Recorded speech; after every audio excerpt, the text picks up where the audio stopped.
Alors, voilà, Rosh Chodesh Adar. On m'a demandé de parler il n'y a pas longtemps là. Je me suis dit, qu'est-ce qu'on va parler? Il n'y a pas de meilleure idée que de parler, je pense, de la mitzvah à Purim, de se saouler. Tout le monde en a entendu parler. Et, et voilà, donc, il faut savoir encore une fois, c'est une mitzvah qui a été beaucoup discutée. Comment l'expliquer? On sait très bien, déjà à la base, on va déjà sortir le Biur al qui ramène au nom du Ravia. Il dit que c'est quelque chose dans du Ochot Chaim, il ramène ça. Il dit que dans la Torah, si on voit l'expérience qu'on a dans la Torah sur la boisson du vin, l'expérience, elle est vraiment pas fameuse. On sait très bien que ça amène, on a vu Noach, on voit ce qui s'est passé, on a vu Lot, on voit ce qui s'est passé. Toujours, dès qu'on parle de vin, on voit que ça s'est mal terminé, et encore plus le jour de Purim, justement. Si on prend ça à Purim, on voit qu'à Purim, justement, c'était le symbole, justement, de toute la débauche. C'est ça qui a causé toutes les catastrophes chez les Goïms. Mais voilà, en tout cas, on voit que dans la Torah, on voit qu'on évite vraiment, et chaque fois on dit que ça amène à Avodah Zarah, Gilo Yarat, Shfichut Damim, ça amène à tout. Parce que l'homme, tout le juif, c'est d'avoir son da'at, d'avoir sa conscience pleine. On demande que l'homme il est toujours bardaat. On sait très bien que quelqu'un qui n'est pas bardaat, c'est une catastrophe, il ne peut plus être Mekam la Torah. Alors, comment la Torah, justement, elle peut demander de faire un truc pareil? Alors, pour comprendre cette question, il faut déjà voir le Mékor. Tout le monde le connaît aussi, la base de cette mitzvah qui est marquée dans le Shulchan Aruch, c'est la Gemara dans Megillah. Davzaïn Amudbet, Amarava, Michaya Vinish Levasu Bevepuria de la Yada Ben Aru Raman et Baruch Mordechai. Donc, Rava nous dit que c'est un chiyuv. On voit bien qu'il est marqué chayav. C'est une obligation, on dirait, à première vue, quand on voit que c'est marqué dans la Torah chayav, c'est pas que si tu veux, tu prends un verre, si tu veux, tu prends deux, si tu veux, tu prends rien. Il n'y a pas le choix ici. On n'est pas open bar, c'est tu prends et tu dois te saouler. Comme ça, ce qui est marqué, encore une fois, on est à première vue. Comment? Pas tout ce qui est chayav à un onesh, il faut savoir. Hein? Ici, ça n'a pas l'air qu'il n'y a pas de onesh. C'est pas, on va pas te prendre un entonnoir et on va te verser le bidon de vin. Non, non. En tout cas, à la base, quelqu'un, il est juif, donc, et il veut savoir comment faire sa religion de juif. Il ouvre la Gemara à la base, il voit ce qui est marqué. Donc voilà. C'est-à-dire, si tu veux être un bon juif, tu veux respecter la Torah, la Gemara, voilà ce qu'il faut faire. C'est un chiyuv. C'est obligatoire. Ok. Juste après, on amène l'histoire aussi, la fameuse histoire qu'on connaît. Rabba Vera Bizera, Abdou Seudat Purim Ba'adadade. Donc Rabba et Rabbi Zera, ils ont fait le Mishté ensemble. Ok. Ivsum, ils se sont enivrés, on va traduire comme ça, au moins c'est vaste, et c'est vague comme ça. Kam Rabba Chartel et Rabbi Zera, les Machar, donc Rabba, il s'est levé, il a égorgé Rabbi Zera. Les Machar Baer Achme, le lendemain, lui aussi, il était saoul, donc il a attendu le lendemain pour se calmer. Il a Baer Achme, donc il a fait une tfila, Ve'achie, et il a fait Triat HaMetim. Bon, on savait que tous les Amoraïm, ils ont cette possibilité de faire Triat HaMetim. Les Shana, l'année d'après, à Marley, ils se sont vus, ils ont dit alors, Nitemar Venavit Seudat Purim Be'adadade, est-ce que tu veux pas qu'on refait encore la Seudat Purim comme l'année dernière ensemble? À Marley, Lo Bekol Sha'ata Ve'Sha'ata Mitrachesh Nisa, c'est pas toutes les heures que arrive des Nissim, ça veut dire tu te rappelles bien ce qui s'est passé l'année dernière, il ne vaut pas qu'on refait la même erreur, c'est dommage. Il y a déjà eu l'année dernière un S énorme, tu m'as réussi à me ressusciter grâce à Triat HaMetim et tout ça, mais pas tous les ans, il y a un S. Donc déjà, voilà, on a vu, l'histoire, elle s'arrête là. Voilà. C'est là le Mékor. Le Shulchan Aruch, d'ailleurs, il est possèque. Comment? Oui, bon, il faut savoir que c'est un Kohar, c'est pas... Déjà, je pense que ouais, ça veut dire Baer Ahmed, demander. Ça veut dire Triat HaMetim, c'est pas Harry Potter, hein, encore une fois. Hein. Ça veut dire, c'est pas tu dis abracadabra, c'est fini. C'est Baer Ahmed. Il utilise une tfila, il demande Rachamim. Donc, encore une fois, ils ont tous le corps de le faire. Après, pas en claquant de doigts, ça utilise voilà, et c'est sûr que ça utilise des cohortes. On dit que quelqu'un, c'est un srout énorme de refaire vivre quelqu'un, même s'ils avaient le corps de le faire. C'est sûr qu'il ne faut pas, on n'est pas, et à part ça, en somri malanes, comme il dit, d'ailleurs il a répondu, c'est ce qu'il a dit, lokol sha'ata ve sha'ata mitrachish leni, ça, il lui a répondu, il a dit, c'est pas toute l'heure, c'est un nes, ça s'appelle un guéder de nes, et quand il y a quelqu'un, il reçoit un nes, on lui enlève des strouillottes, comme on voit plusieurs fois dans la Gemara. En tout cas, on voit que le Shulchan Aruch, il a été possèque cette Gemara, donc au nom de certains Rishonim, mais il a été possèque, si on le voit Shulchan Aruch dans les mots, c'est marqué Chayav inish levasumei puria ad deloyada. On voit qu'il n'a pas essayé de chercher des térim, des ptorim, rien du tout. Il y a un chiyuv de se saouler. Nekuda. Voilà, c'est ce qui est marqué dans Shulchan Aruch. Le Rama, et juste après, il rajoute sur le Shulchan Aruch, il dit Veyesh omrim, il ramène au nom de Yesh omrim, donc c'est la chita du Rambam. Le Rambam, il te dit que c'est pas, quand on dit que Chayav inish levasumei, ça ne veut pas dire que il faut se saouler. C'est la totsa'a. Le ikar, c'est le but. C'est-à-dire que nous, le Shulchan Aruch, il a compris la Gemara, Pshuto Kemashmao, que le but, c'est un but en soi de se saouler, d'utiliser le vin. Et on dit pourquoi? Parce qu'il y a eu un S avec le vin et tout ça. Mais en tout cas, c'est un but de se saouler avec du vin. Le Rambam, lui, il a compris la Gemara que ce qui nous intéresse, c'est la totsa, le but. Pourquoi on arrive pourquoi on nous demande de se saouler? Et donc, si tu arrives au but sans se saouler, comme il nous dit l'exemple, le Rambam, tout le monde le connaît, le Rama, il est possède comme ça, c'est aller s'allonger, boire un peu plus que la normale, parce qu'on a dit qu'il y a quand même un inyan d'utiliser le vin, vu que le Nes s'est fait avec du vin. Toute la Megillah, on voit depuis Achashverosh avec Vashti, depuis Achashverosh avec Esther, 2 fois il y a eu des michtés, donc tout tourne autour du vin, donc c'est pour ça qu'il y a quand même un inyan de vin, même d'après le Rambam, et donc prendre un peu plus que la normale, on est un peu dans les vapes, on va se reposer un peu, et en dormant, évidemment, on a été mafkid son da'at, on a enlevé le da'at quand on dort, et donc le fait qu'on se repose, voilà, c'est une autre façon de, et là aussi, Loyada ben Aru Raman et Maor Mordechai. Donc là, on a eu, et il nous ramène aussi le Rama, un deuxième Yeshomrim, il a dit que, toujours encore dans le Nyan, que c'est toujours dans la même optique. Le Rama, il est vraiment pas, il comprend vraiment pas la Gemara Pshuto Kemashmao, et dans la même optique, il ramène une deuxième Shita qui dit que à la Kavana, elle est juste de confondre Aru Raman et Baruch Mordechai, et ça veut dire que la Gematria de Aru Raman et la Gematria de Baruch Mordechai, c'est la même. Okay, et donc, à Kavana qui puisse ne pas faire la différence, parce qu'il faut quand même commencer, là, si je vous demande maintenant, voilà, vous êtes étonné, ça veut dire que c'est pas évident, il faut commencer à calculer. Et pour ça, il faut commencer à se prendre 5 minutes, prendre une feuille, commencer à calculer. Gematria de Aleph, de Resh. Il faut commencer à avoir une certaine rigueur d'esprit pour comprendre, voilà, la Gematria de l'un, la Gematria de l'autre, c'est la même. Et c'est ça qu'on nous demande d'effacer, de ne plus avoir cette conscience. Et pour ça, évidemment, c'est facile, il suffit qu'on ait une petite euphorie, même un petit verre de vin. En général, on n'a plus trop les nerfs. On est un peu dans les vapes, on n'a déjà plus trop les nerfs de commencer à calculer les gématrias.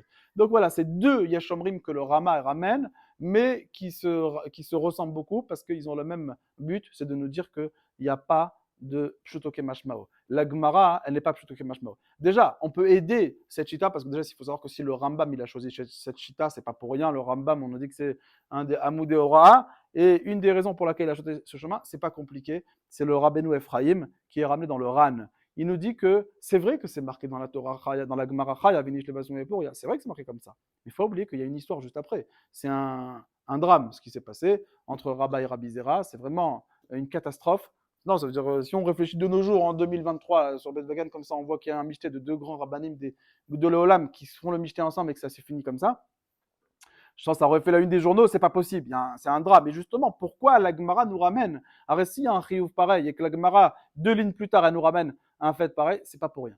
C'est pour nous montrer justement que l'idéal, ça aurait été comme ça. Qu'un homme, il est chayav de se saouler à Purim. Pourquoi? Parce qu'on voit les nissim qui sont passés toujours, c'est des michté vesimra. Toujours dans tout la Megillah, c'est des michté. Mais il y a un problème technique. L'homme, il n'est pas constitué comme ça pour pouvoir vivre ce nes. L'idéal, la Gemara, quand elle nous a dit chayav, c'était pour nous expliquer un idéal. À la base, on aurait dû faire comme ça. Mais, Rabba et Rabbi Zera, c'était des Géonim, c'était des Amoraïm, mais personne ne peut se comparer à eux, et on voit ce qui s'est terminé entre eux. Donc c'est ce qu'on appelle en langage de la Gemara, Maaseh l'histoire. On voit une histoire qu'on ramène juste après un din, et on voit que le Maaseh, il est sautère un petit peu, on voit que ça s'est mal fini. Pourquoi on ramène le Maaseh comme ça? Pour nous dire que voilà, à éviter. Bémet, les Chachamim, ils ont vu à quoi ça peut amener. Si des Gdolim comme ça, ils ont pu terminer comme ça, alors nous, qu'est-ce qu'on va dire? C'est évident que pour nous, il n'y a plus de mitzvah. Donc le Ran, il est posté comme ça au nom de Rabbeinu Simcha. Et on comprend maintenant pourquoi le Rambam, il a cherché à ne pas comprendre le Pshat Pashut. On sait très bien que le Rambam, il est le plus terre-à-terre dans la Lacha. Toujours, quand il comprend la Gemara, il la comprend le plus terre-à-terre. Comment ça se fait qu'on voit que là, il a dérivé? Il est plus dans terre-à-terre. Pourquoi? Qu'on dirait que c'est grâce à cette chita du Ran au nom de Rabbeinu Simcha, qu'on ne peut pas la comprendre plutôt que Mashmao. Déjà, on avait dit une raison, c'est que c'est bizarre que toujours dans la Torah, on voit que c'est pas c'est pas très moral. Le vin, ça n'a jamais amené plus de morale. Et à part ça, hein, on voit que voilà, si la Gemara nous ramène une histoire pareille, c'est pas possible. Ok. Alors non, là j'ai pas fini. Ça veut dire pour l'instant, j'ai juste expliqué le Rama, comment il est cholek sur le Shulchan Aruch. Le Rama, comment il est cholek sur le Shulchan Aruch, pourquoi il a ramené le Rambam, le Rabbeinu Simcha, le Ran, et on avait dit aussi le Rahavia, tout cela, on a vu qu'ils ont tendance à dire non, c'est pas le Pshat Pashut. Pourquoi? Moi j'ai juste expliqué pour l'instant pourquoi les cholkim. Mais, bravo Michel, le Shulchan Aruch. Qu'est-ce qu'on fait avec Shulchan Aruch? Le Shulchan Aruch, lui, il n'est pas passé par 4 chemins. Il a répété la Gemara, Chayav Ini, je l'ai pas sauvé de rien. Et ça, il faut quand même le comprendre. Il faut vraiment comprendre comment c'est possible. Alors déjà, il ne faut pas oublier un truc, c'est que le Pri Gadim, que lui, il va dans le sens du Shulchan Aruch, qu'il faut vraiment se saouler. Mais il dit, attention, c'est pas n'importe qui. Déjà, il commence déjà à mettre une certaine barrière, même dans le sens du Shulchan Aruch. C'est vrai qu'il y a un Chiyuv, mais il ne faut pas être bête, et il ne faut pas faire la chose comme ça sans réfléchir. Il faut savoir que dans la Seudat Purim, déjà il y a Netilat Yadayim avant, il y a Birkat Hamazon après, il y a des gens qui font le Mishté même le matin après la Kabbalah, il y en a plein qui disent que le Ikar du Mishté c'est le matin, après la Tfila, c'est pas l'après-midi. Le Rav il dit non, après Mincha. Mais en tout cas, il faut savoir qu'il y a un Mincha dans l'affaire, il faudra bien le faire. Et ça, quelqu'un qui commence à une Seouda, une Seouda, déjà on dit que les Chacham ils ont très peur dans une Seouda de ne pas oublier Mincha, il faut un Shomer, c'est très compliqué déjà. Alors là, en plus qu'il y a du vin, alors là, déjà le Pri Megadim, il super attention. Déjà, de pas, si quelqu'un il rate une heure, une seule mitzvah, à cause de cette mitzvah de se saouler, alors il a tout perdu. C'est vraiment Yatzasra Robé Efsedo, c'est dommage. C'est pour ça que déjà, Machéye, même quelqu'un qui va commencer à faire comme le Shulchan Aruch, déjà, il faut faire super attention que de ne pas rater ni la Netilat Yadayim avant la Seouda, ni Maïm Acharonim, Birkat Hamazon, Bekavana, Mincha, Arvit après le soir, il faut nommer un chômeur qui. Donc déjà, ça enlève beaucoup de choses parce qu'il y a beaucoup de gens, c'est très très compliqué. Et ça, je parle juste des mitzvot. On ne parle pas des avérots. Il y a des gens, des fois, on leur sert un vin, ça y est. Ils ont comme un verre de vin, ils ont déjà du lachonara sur tout le quartier. Et il y a beaucoup de choses. Donc ça, c'est aussi négatif, c'est encore pire que rater une mitzvah. De faire une avéra, on sait que c'est encore plus grave que de. Donc ça veut dire ça aussi encore pire. Ça, c'est le Pri Megadim déjà qui nous met, même si on va dans le sens du Shulchan Aruch. J'ai pas dit la Lachon du Meiri, je l'ai vu, il est vraiment très très clair aussi. Il va dans le sens du Rambam. On voit qu'il y a beaucoup qui vont dans le sens du Rambam, de dire comme ça. Il nous dit comme ça, il dit, je lis parce que vraiment il est très très clair, il dit qu'il y a un chiyuv de Tmar Besimcha, ou Mikol Makom, Einanu Mitsuvim le Ishtaker ou le Afrit Atzmenu Mitoch Simcha. Il ne faut pas se diminuer, se dégrader. Mitoch la Simcha. Dans l'entrain de la Simcha, il y en a qui se dégradent. Il a dit qu'il faut faire super attention. Shelon Nitzavenu al Simcha shel Olelut ve shel Shtut. La Torah ici nous a pas demandé d'avoir une Simcha de Shtut de Olelut, mais nous a demandé de faire une Simcha shel Mitzvah, Simcha shel Ta'anug, d'arriver la Avat Hashem et la Oda'a à la Nessim. C'est ça le but. Ça, à la base, voilà. Il dit même si on va dans le Shulchan Aruch, Machéye, il ne faut pas oublier que le but ultime, pourquoi on a ouvert cette table et pourquoi on fait un Mishté, c'est pour être modèle Hashem et c'est pas de la Olelut Simcha Beolut. Et ça, déjà, ça élimine beaucoup de Seudot où certains, ils sont oui, mais Kayem, le Shulchan Aruch, Kipchuto. Alors quoi? Qu'est-ce qu'on peut leur dire? Ils vont dire, je fais le Shulchan Aruch Adasov. C'est quoi le problème? C'est ça que moi, j'ai vu un Maharal qui dit comme ça et ça peut aider. C'est pas de la halakha le Maharal, mais il explique à sa façon, c'est Ashkafa, et j'ai beaucoup aimé, je trouve que ça rentre bien dans le Shulchan Aruch l'Ichora. Lui, il dit que, en fait, ce chiyuv de Purim, là, de se saouler, c'est pas un chiyuv à Purim, c'est un chiyuv de toute l'année. Ça veut dire quoi? Ça veut dire que toute l'année, un homme, il doit travailler sa pnimiyut, son intérieur. Automatiquement, quelqu'un, c'est facile de faire une hatsaga, comme on dit, de faire un spectacle à tout le monde, de bouger la tête bien quand on étudie, de faire une belle fila, d'arriver à l'heure à tout le monde. Devant tout le monde, c'est facile de faire un cinéma et de montrer je suis quelqu'un de top. C'est quand il arrive le test, il arrive Bechadre Hadarim, ça c'est toute l'année qu'il est Bechadre Hadarim, il fait n'importe quoi, mais c'est quand que le test il va dévoiler qui tu es vraiment, c'est quand on dit Nirnasein Yatasod, on sait Kiso Koso Karaso, on dit les trois choses que quelqu'un, dès qu'on lui demande de sortir la main à la poche, ou alors quand on lui donne un verre de vin, ou alors quand il s'énerve, c'est des gens qui sortent de eux, et là ils dévoilent leur intérieur, leur pnimiyut. Donc justement, en fait, Purim, c'est le test de toute l'année. Est-ce que tu es un type qui est bien ou pas bien? Et c'est là qu'on va le dévoiler, ton travail de toute l'année. C'est pour ça qu'un homme, avant Purim, il doit se dire, est-ce que j'ai bien travaillé cette année? Est-ce que je me sens prêt pour le test? C'est un gros contrôle. Est-ce que je suis prêt pour ce test-là ou je ne suis pas prêt? Ça, c'est la question qu'il doit se demander. Et donc, voilà, on va voir, on fait le test. C'est comme un alcotest. À la limite, voilà, on va voir, vas-y, bois, et on va voir qui tu es. Et c'est là qu'on va ressortir son intérieur.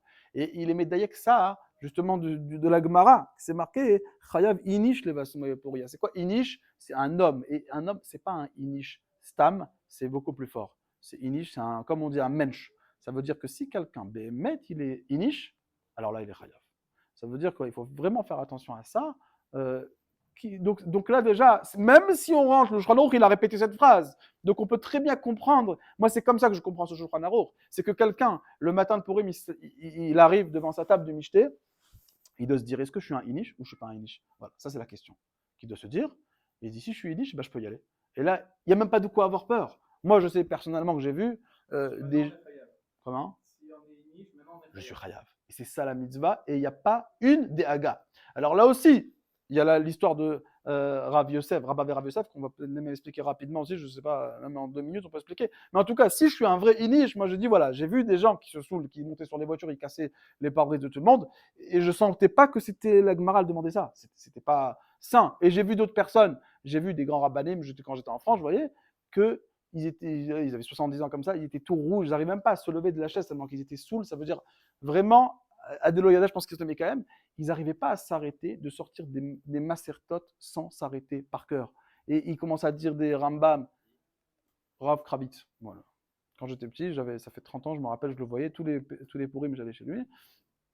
Et il était avec sa petite veste, tout simple, c'était un homme simple comme ça, épiné, et je le voyais là-bas, et personne, pas tout le monde le connaissait vraiment, il était Magitsur quand même déjà, mais il était tout simple comme ça, il n'arrivait pas à se lever de sa chaise, et tellement qu'il se levait, il tombait par terre une fois, il arrivait, sortait des alors que donc, quand on le voit dans la rue, il était en vélo, et personne ne savait qui c'était vraiment.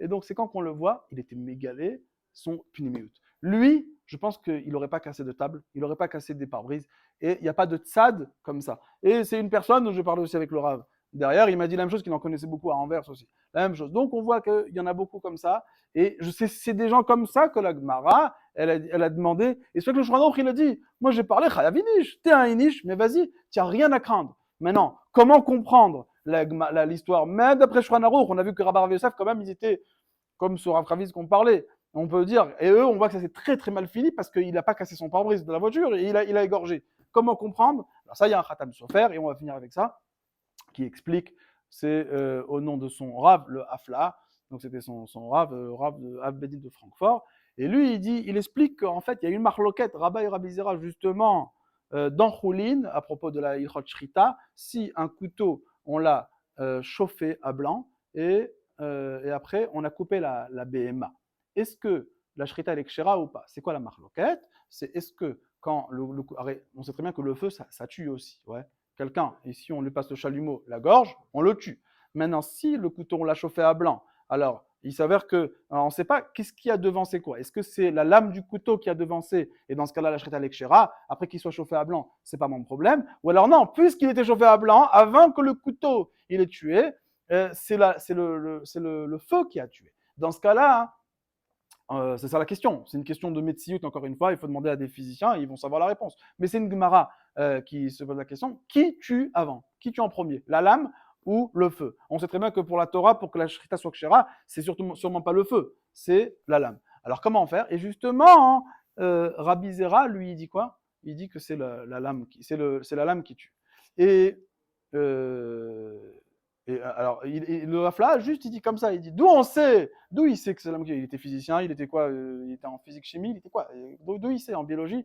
Il a fait quoi? Justement, parce que c'est ça qu'il dit le Hafla. Et on dit que le Hafla, il a dit ça au Michté de Purim. Donc, c'était pas comme une blague, mais on dit Bederer Tsahou. Ça veut dire c'est sympathique, c'est marrant que ça tombe pile Rabba et Rabbi Zera et qu'il a été chochet Toto et qu'ils ont cette marloquette. Le Hafla, il dit, sache que le couteau que Rabat a tué Rabbi Zera, il était chauffé à blanc avant. Et donc c'est pour ça qu'il a senti que c'était d'abord le feu, que c'était d'abord la lame, et c'est pour ça qu'il a senti la lame d'abord, en premier. C'est pour ça qu'il a pu être possède, car quand il s'est réveillé, il a dit, moi je me suis rappelé très bien, j'ai une expérience dans la matière, et je sais que c'est le couteau qui a tué avant, c'est pour ça que je peux être matir. Il a une grosse responsabilité. Dans la halakha, il est matir une shrita pareille. C'est comme si, si c'est faux ce qu'il dit, c'est comme si il était matir, en fait, une béma qu'on a tiré une balle dessus. C'est énorme.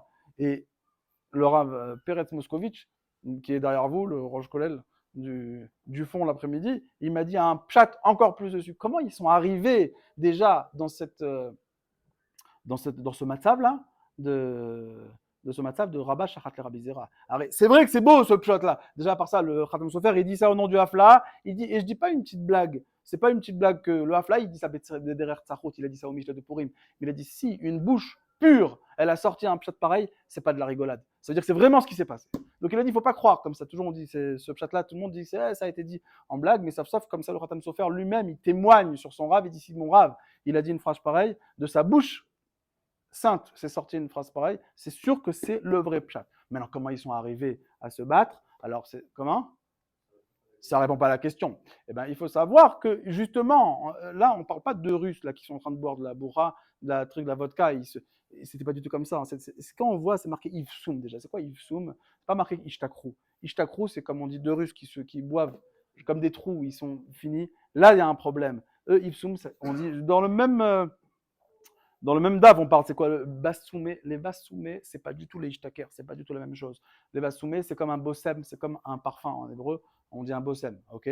Et donc, quelqu'un qui veut se parfumer, ça veut dire quoi? Ça veut dire qu'il a une certaine classe, il veut rajouter un peu de charme sur lui-même, il est un peu plus classe. C'est un parfum, la même chose qu'un, ils ont été mis de bassem. Ça veut dire qu'ils se sont saoulés, tout ça, c'est vrai, ils ont bu du vin, mais qu'est-ce qu'ils font de tzadikim quand ils boivent du vin dans les michtés? Comme j'ai dit, ils sortent des gmarottes, ils sortent des... Et donc, cette marloquette, elle s'est passée, la marloquette dans Choulin. C'est quoi dans Choulin? C'est pas dans Choulin spécialement, c'était à Purim. Ils étaient en train d'étudier cette sougia pendant le michté de Purim. Et il a dit, mais comment tu sais? Il a dit, mais tu vas essayer. Et donc, il a essayé justement à ce moment-là. C'est à ce moment-là qu'il a essayé. Il a dit, tu veux essayer? Et ils étaient tellement en folie, déjà avec le vin, et en plus pendant le michté et tout ça. Donc justement, il a dit, essaye. Il a essayé justement, et c'est comme ça. Et après, Rahma, il s'est rendu compte que c'est vrai qu'ils étaient en folie dans le truc. Donc en fait, c'était loin. Et d'ailleurs, juste à la fin, comment il a dit? Il a dit, Lobikol sha'ata ve sha'ata mitrachish nisa. C'est un S. Il n'a pas commencé à dire, quand il a reproposé, il a refait la proposition l'année d'après, il lui a pas dit, ça va, on a vu à qui j'ai affaire, je préfère m'éloigner de toi. Il n'a pas dit ça. Il a dit juste, un S. C'est juste le seul problème technique. Moi, j'ai kiffé avec toi le michté. C'était une italoute énorme de faire ces deux rabbinim qui sont fait un michté entre eux. Il n'y avait rien de mal. C'était magnifique. Tellement italoute, ils étaient tellement dans la souga qu'ils étaient prêts à essayer l'un sur l'autre la marloquette de la BMA. Ça veut dire que c'était énorme. D'ailleurs, il a dit, le seul problème, c'est qu'il y a un problème technique, c'est que le NES, il vient pas toutes les heures. Je sais pas chaque heure qu'il y a un NES. Mais on voit qu'eux aussi, ils étaient italoutes et donc ça rentre très, très, très bien comme des rabbinim. Comme ça, ils ont pu faire. C'était tellement qu'ils étaient dans la Torah. Et donc ça... confirme ce que je comprenais par rapport au Maharal et pour comprendre pour le Shulchan Aruch que quelqu'un qui est apte et qui est vraiment Toro Keboro, comme on dit, son intérieur, il est vraiment comme à l'extérieur, et ben lui, il est apte et il est Raoui et il est même Chayav de se saouler encore une fois. Chazakouba. Le fait de boire, c'est le michté ou là, c'est de la sortie du jeûne. Michté.